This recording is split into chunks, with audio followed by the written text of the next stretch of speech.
If you were going to make a wellness application today, right? You would really want to ground that with a religion, right? You would want to ground that with a set of principles that you're putting into practice for the process of the software, right? To have a strong point of view. And you would do it in mind and in partnership with a community, right?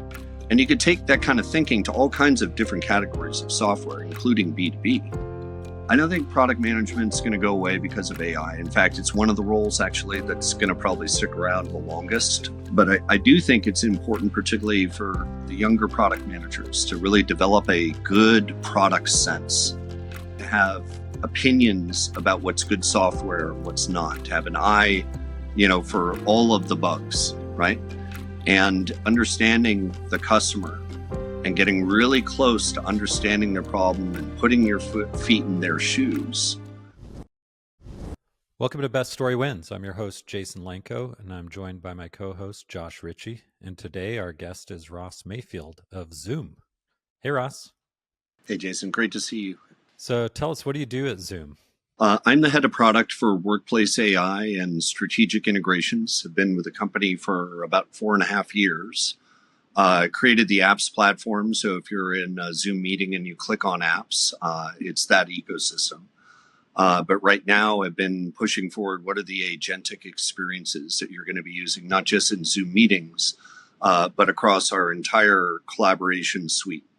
And what did you do before coming to Zoom? What's your backstory? Yeah. I'm originally from Palo Alto, started my career in the nonprofit and public sectors. Then the internet came along, rushed right into it, created a web design company, an internet service provider. Did that over in Eastern Europe, in Estonia.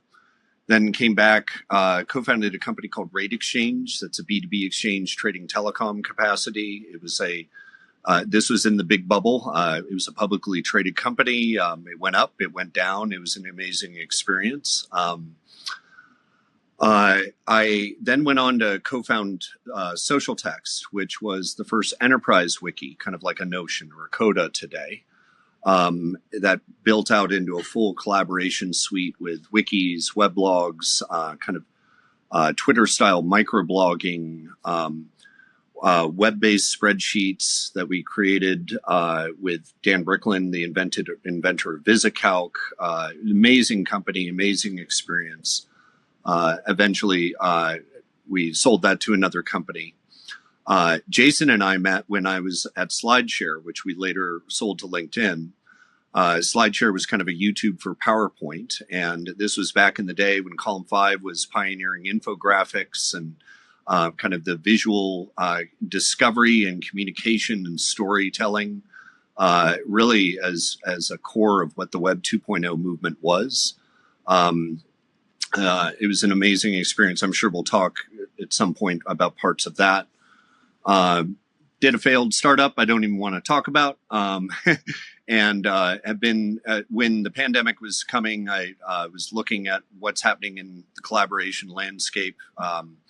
I really have had a focus in collaboration software for about 20 years. It's a very fulfilling thing to work on, and have since then been at Zoom. That's quite a cool career path, and it's been really awesome to see the different things you've done as you've evolved over the years, and working in a variety of sectors, and touching on both product and marketing, obviously running companies. You've no doubt encountered the importance of brand. How do you define brand for yourself? Yeah. It was funny. I was giving a talk at Kellogg, which invented the concept of the brand is a promise. And I got to shock the audience talking about how the brand is a lie, right? I think that marketers, branding, you project what that image is, what that promise is that you're going to fulfill. And you follow up with proof points. But meaning increasingly is attached to it socially, right? And so it really is what you don't exist outside of context, and that context is, today with AI in particular, it's being disruptive. It's being changed faster than we can understand, quite frankly. So to me, in particular, it comes down to kind of standard things of you really, back when I was a startup CEO, it really was about like, what's the story, and having one story that you can version out, whether it be to employees, to investors, to customers. It's making sure that this is grounded in your values. It's in your mission. And having that be something that is reflected within your company culture. So you're making the right decision, or so somebody inside the company is making the right decision. And how that ends up reflecting choices that you make in very detailed product decisions or go-to-market decisions. So you really are just singing one tune, because the more that you have that one tune and that consistency, and it's a message that resonates where others harmonize with it, that's the real challenge and the opportunity. And, with all the time you've spent in product, I know, some people come at this from a marketing lens and really define brand through a marketing lens. Whenever we're talking with somebody who's more on the engineering side or product side, they tend to see sometimes like the product experience as maybe the entire brand or kind of the linchpin of it. From your experience, when does the product experience essentially become the brand itself or the most important touch point? Yeah. Let me give you two examples where I'd say first it starts almost with culture. When I was at LinkedIn, Reid Hoffman, one of the values of LinkedIn was members first, right? What that meant was, as they're building out this social network, to err on the side of favoring the individual members of LinkedIn. And you would see this in meetings where there was an opportunity, let's say, to create a new product that would benefit marketers or benefit salespeople or recruiters. It was always held in check by this one principle, right? By that value of, is this in the best interest of members? For example, you wouldn't want to do things that just coughed up a bunch of data and then for, let's say, marketers, and that would come at the cost of trust in the platform for members. And so that would end up yielding really important product decisions that were a couple layers deep. An example within Zoom, our CEO, Eric Yon, has had an amazing focus on creating something that's simple and just works.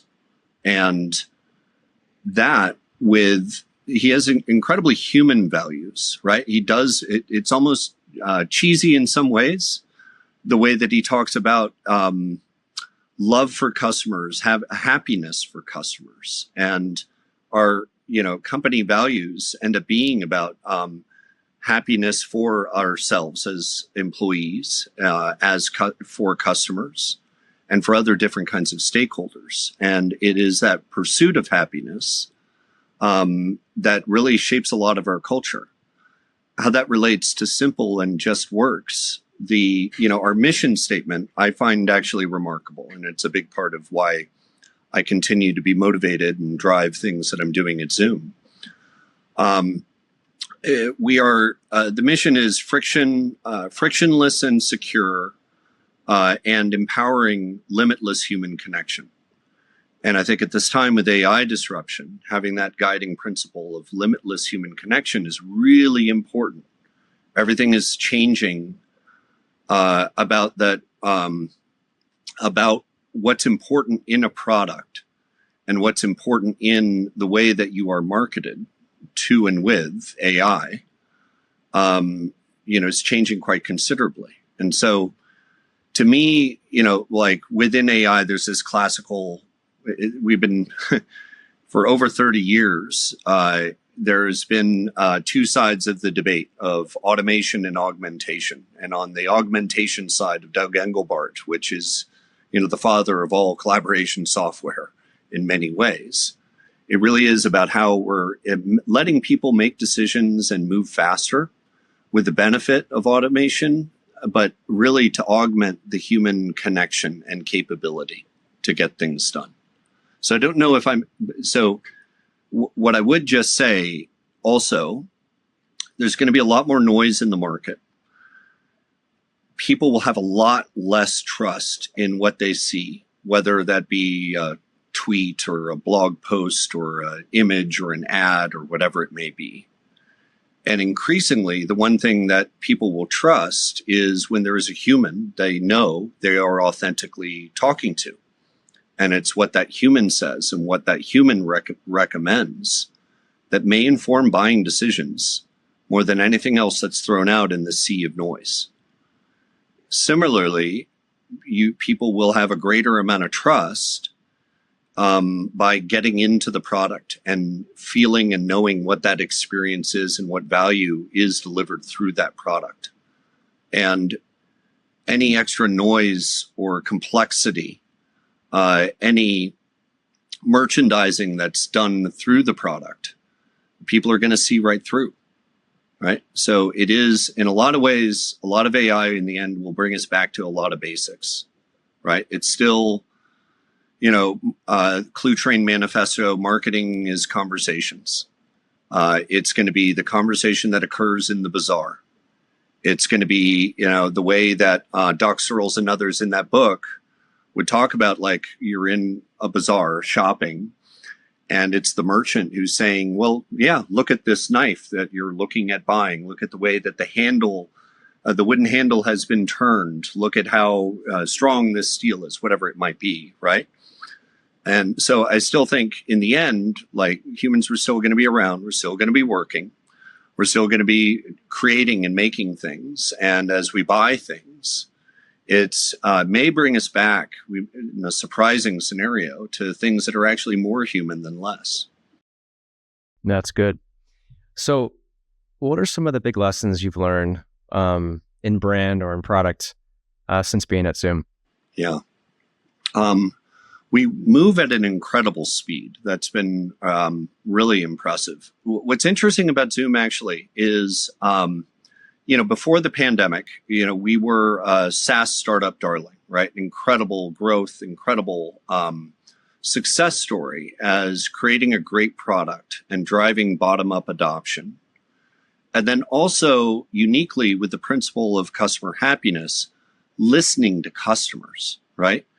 Responding to what their needs are and having them help shape the product, which if you go past the interface when you're in a Zoom meeting, which is relatively simple and it just works, if you go deeper into settings, you would find a tremendous amount of options for customers to customize towards the solution that they need.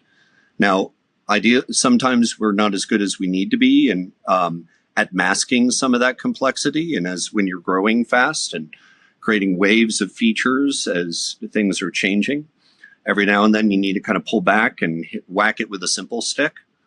But what's been incredible, if you think about Zoom in the pandemic thing, when the pandemic started, there were 10 million monthly active users. In 2 months, that grew to 300 million. It was unprecedented scale.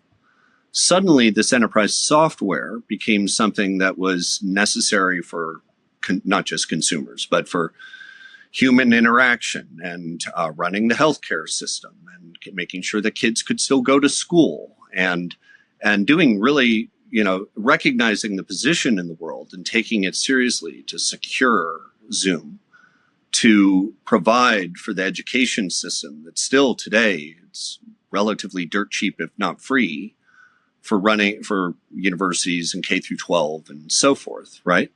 And so I think there was a good valued respect for the position that Zoom found itself in. And it's due to the heroism of, other product leaders and people who really executed in that scaling point, right? I think, but so I just find, Zoom was in a unique place. As a brand, it is a verb, and it is around the world.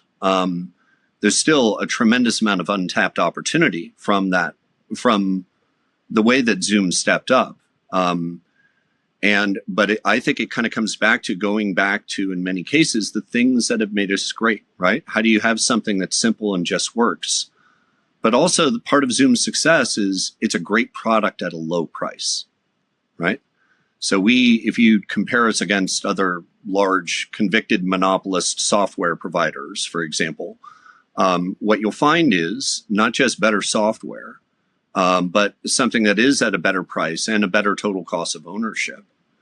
And that's why we have been able to go so deep, both in, ranging from the individual that might be paying for a pro license all the way to the largest enterprises with the densest security, compliance, survivability requirements. Yeah. I remember you're making me think about the pandemic now a little bit. I remember when things first went to everybody working at home and we were all doing everything virtually, it was just like we all kind of agreed at the same time we're using Zoom. I don't remember there being like a conversation, but everyone just like started using it. Mm-hmm. And I have to say that probably 95% plus of the conversations I had for those couple of years happened on Zoom. So it was just it was an incredible story for a company. Obviously the circumstances were awful, but just amazing. How has the narrative for Zoom evolved from those peak pandemic days? At the time when I came in, we made a transformation from killer app to platform, and that's both capital P and lowercase p. I would say in the capital P, the creation of the Zoom apps ecosystem and others, and you've seen the rise of really successful startups built on Zoom, like Reed and Fathom and Gong and many others, right? I'd also say we also built out our product line quite considerably, right? So the lowercase p. And just to picture it, if you look on our website, you'll end up seeing this architecture diagram that kind of says at the core, we have these strengths in communication, in text, voice, and video, and how that is being applied across the needs that you have both on workplace for collaboration and then the services that you have that intersect with sales, marketing, and support. So we have on that side, we have a really substantial portfolio of Zoom Contact Center, Zoom Phone, Zoom Virtual Agent, which is an agent that knows a knowledge base that you can talk to with automation, and more. On the collaboration side, one of the interesting things is we have a strength. It's not just everybody on their laptops. Our Zoom Room devices, workplace, workspace reservation, everything that you would need for the most modern of a hybrid office. And there definitely post-pandemic was this transition from hybrid. Like our Zoom Room sales kind of flattened out during the pandemic because there was no offices, but then picked back up really quickly. Right. And, hybrid is here to stay. People are coming into the office for a couple hours a week unless somebody thinks it was the way we worked before. And so we should work this way now, of bringing everybody into the office. But even then, if you've got a large company, you're collaborating with people that aren't in the same room with you. Right. And so we do have the best in class solutions 100% for conference rooms, kiosks, many other layouts. Right. But then we've also built out this full collaboration suite, which I really invite people to try, ranging from, not just having Zoom meetings, but Zoom Team Chat, which is comparable to Slack and free. Zoom Docs, comparable to Notion. Zoom Scheduler, comparable to Calendly. Zoom Whiteboard, similar to Miro, etc. All very high quality products, more performant in a lot of cases, and close, if not better, on features. And it's that suite of productivity tools, right, which now are really being infused with AI first thinking, if not AI first design, because of coming in a little bit later, particularly with Zoom Docs. It's pretty remarkable. And so in the end, we are off competing and challenging big tech with a better proposition of high quality product, lower price. It's we're doing it in an incredibly competitive and anti-competitive market, and so that's a big change that's fueled by a very big mission and some big ambition. Wow. So obviously maintaining brand consistency is important as you grow the platform and release new products. But maybe more important than brand consistency is this idea of maintaining and increasing trust, right? Mm-hmm. How do you all think about that and approach that issue? So for number one, Zoom is really deep in the level of, as a trust platform, how important security, how important privacy is. You'll notice when you're in a Zoom meeting, lots of privacy notices, lots of privacy consent, a lot of things that are under the control of the customer, the control of the user. We lead in this area. We have incredible deep adoption in risk-sensitive industries, whether it be finance, incredibly deep, and government.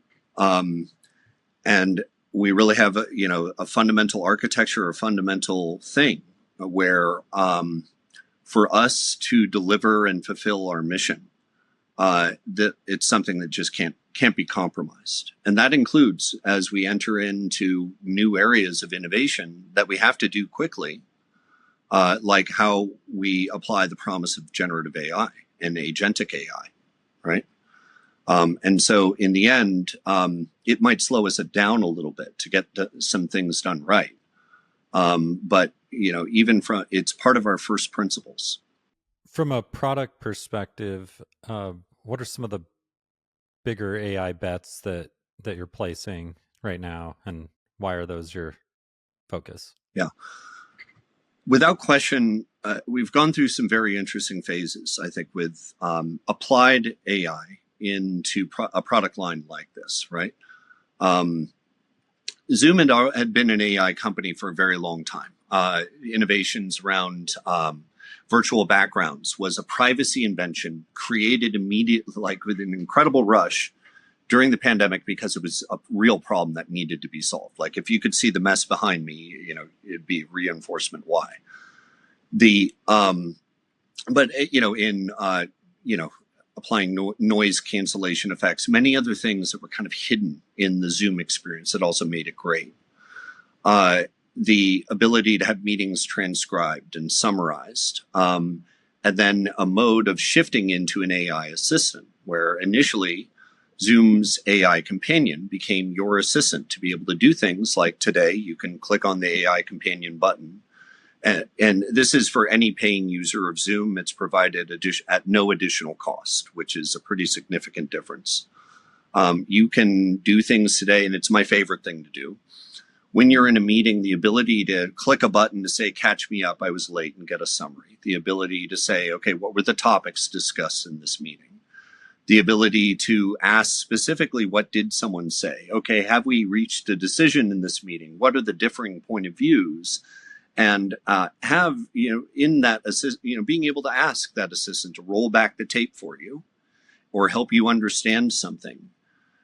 Where it's shifting very quickly now is agentic, right? So one of the fascinating things that we do, if you think about meetings, in every meeting, there's always action items, a good meeting, right?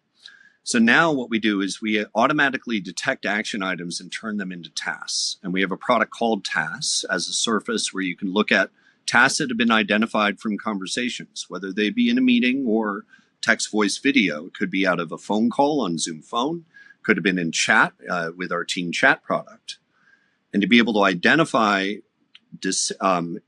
action items or decisions as tasks that then you can go take action on. Now, where this is also going agentically is agents may be able to complete those tasks for you.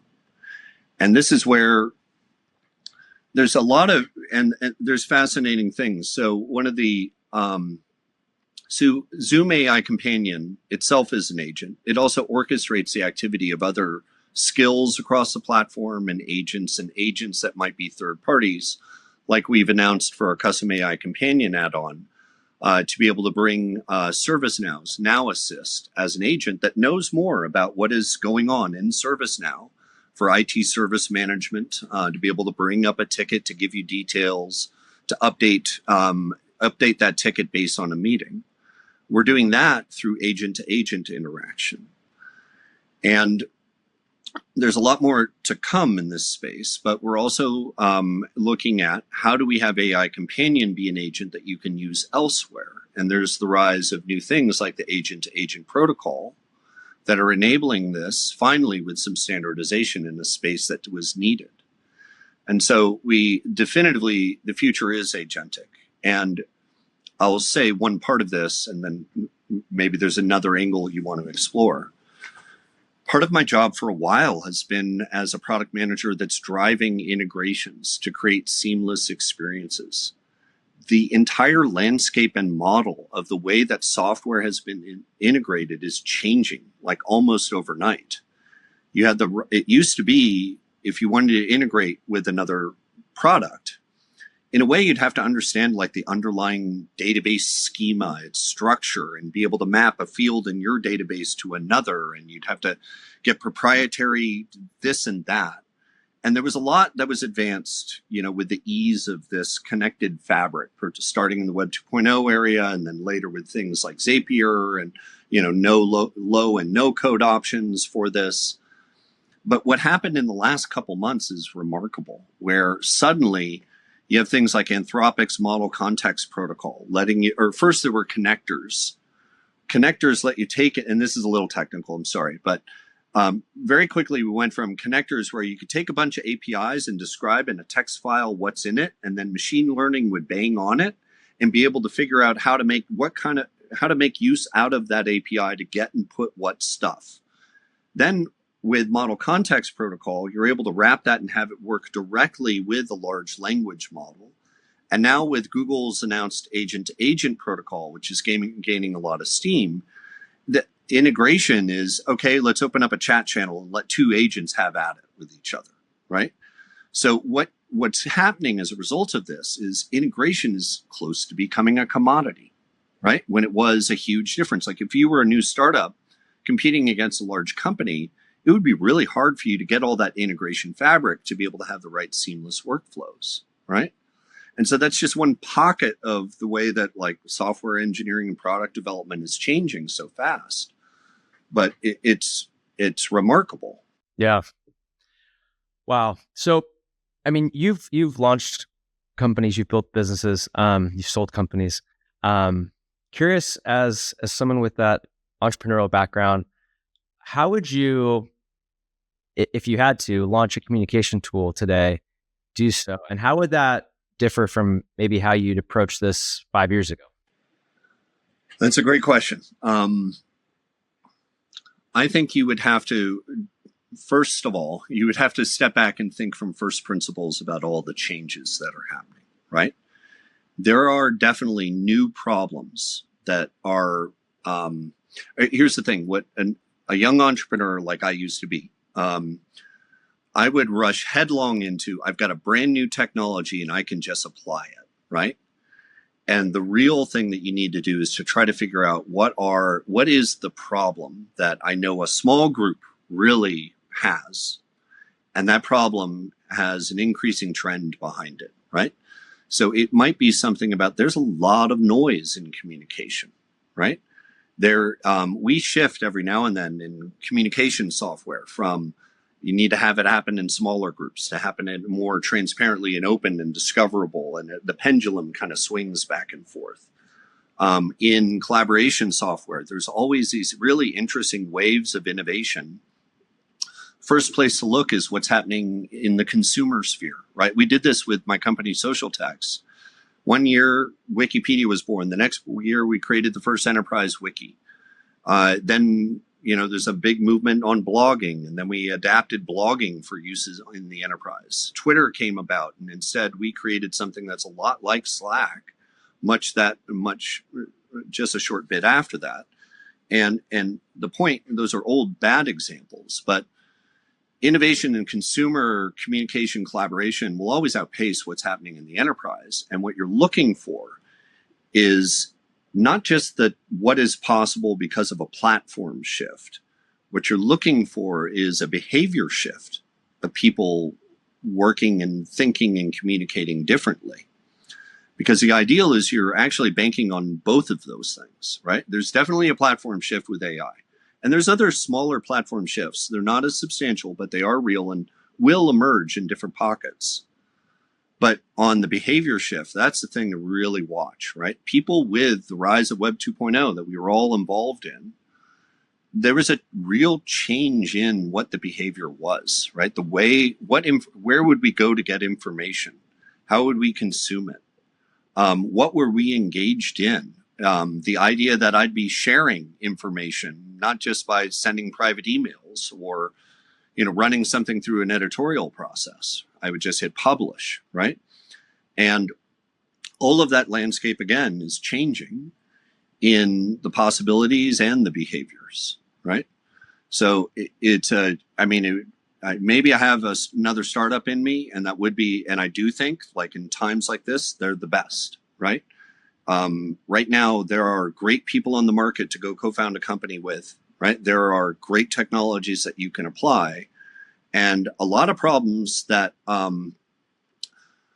there are problems that you originally think there is no market for, and the reason there's an opportunity is nobody else is thinking of it as a real market. And if you can come in with a contrarian approach for the solution in this segment that is underserved and let that market grow with you, there's a lot of things that could be done still. So with this evolution in mind, looking a bit to marketing, what do you think fundamentally differentiates those who are successful in B2B marketing today versus those who were successful 5 years ago? Mm-hmm. Well, I do think there's some things 5 years ago, and this is a little contrarian take again, that may become more valuable again, right? So 5 years ago, I think is pre-pandemic, right? And then like all of event marketing was done, right?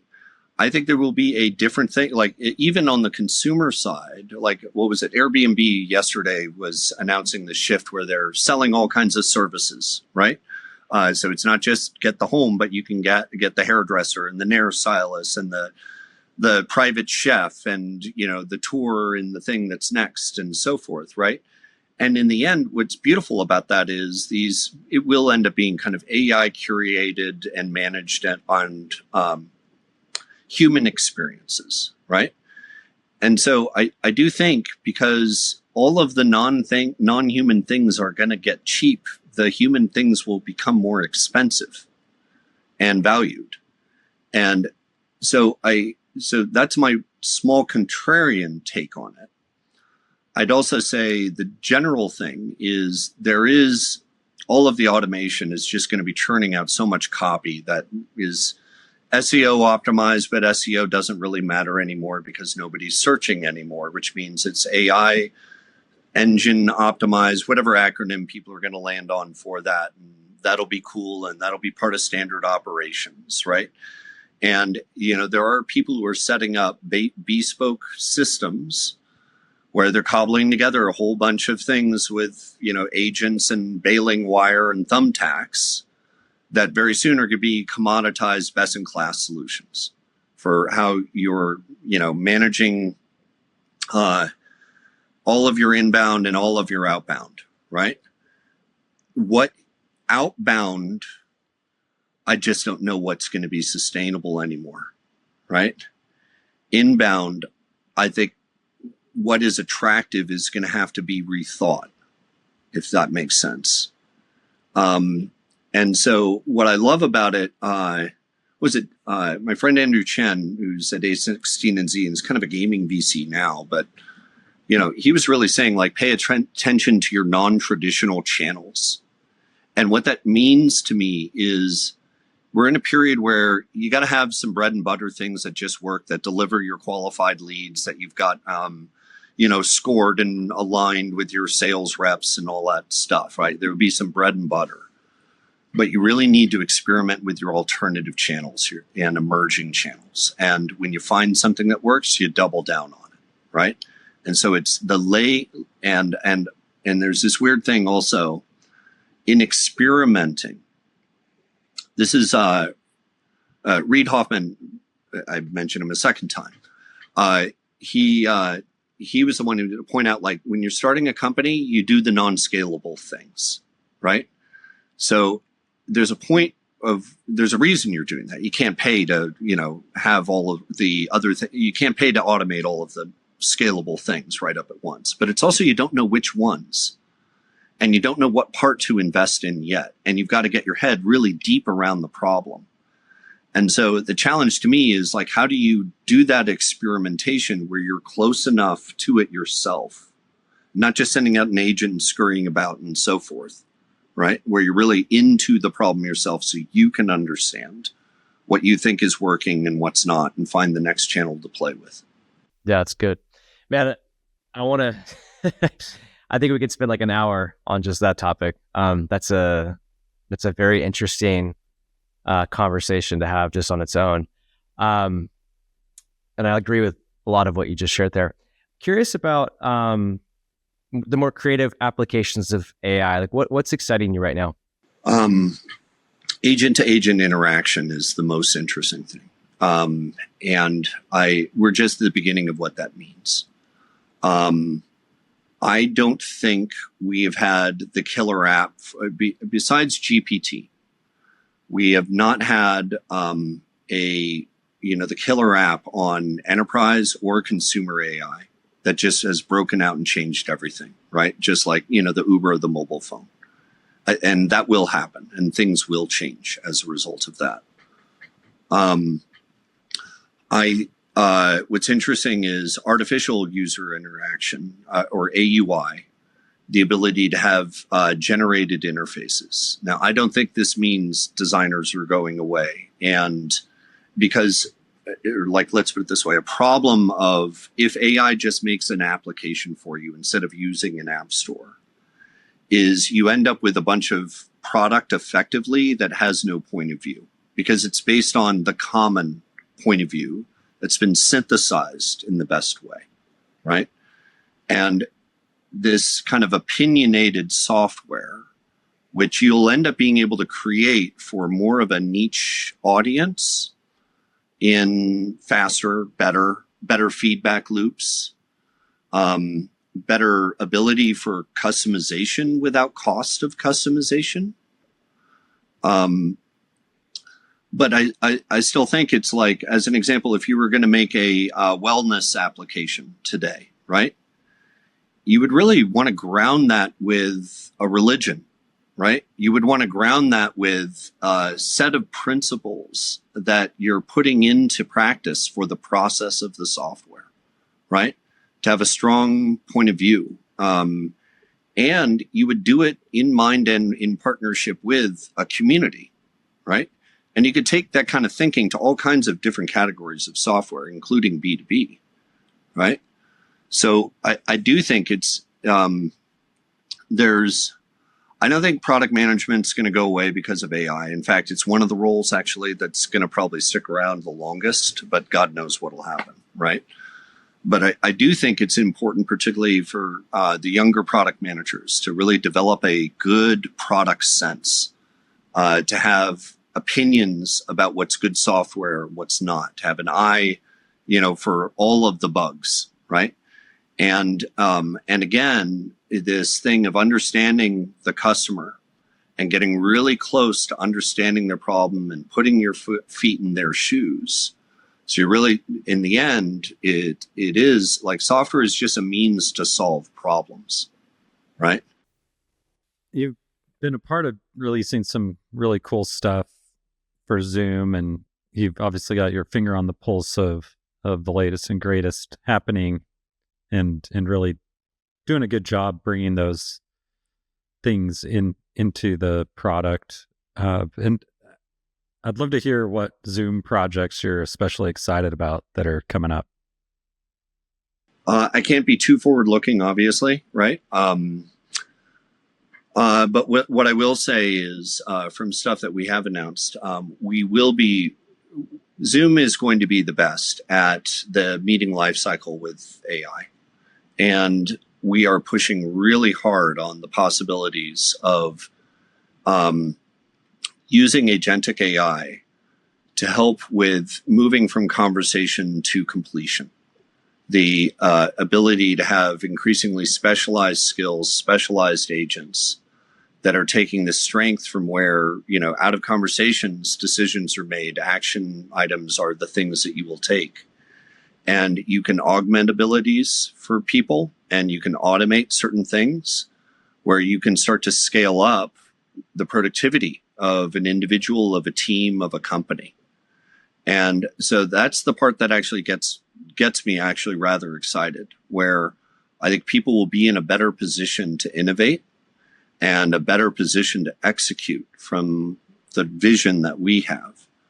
And I'd also come back to, again, like within the mission, the ability for, in the end, relationships will still matter, if not more, right? And in the end, what we will do, I think of it as the opportunity, like we're in a meeting now, in a way, and AI could be helping us understand each other better. And I think that understanding, as an example, the people who get that already today are people who need it from accessibility features like closed captioning, as an example. And I think about, a future one day where like American Sign Language is one of those things that's processed and what that would mean for certain people, right? And so with accessibility for a lot of people, it's kind of an afterthought, but it's also a leading indicator, I think, now of what's possible, where that understanding of what did a person really mean, or what is the context in which that person is working and operating with. I think there's amazing opportunities for that understanding to empower connection. It's such a cool perspective. I really appreciate how you're holding these like seemingly opposing trends in balance, right? Mm-hmm. Just with, embracing both the rise of, these technological marvels, while also seeing the opportunity and increased craving for people to actually have like genuine human experiences, but also how technology can potentially support that and not ruin it entirely. So it's been awesome hearing your perspective as always, and love to hear and have you share where people can best connect with you online. Thanks, Jason. Thanks, Josh. I'm Ross Mayfield on LinkedIn. I'm Ross on Twitter. I won't even say X, and I don't use it anymore. And I think some combination of my name is where I am on Blue Sky, but there I'm mostly talking about fantasy, Premier League soccer and stuff, but connect with me on LinkedIn. Yeah. Thanks, Ross. Thanks, guys. Thanks, Ross.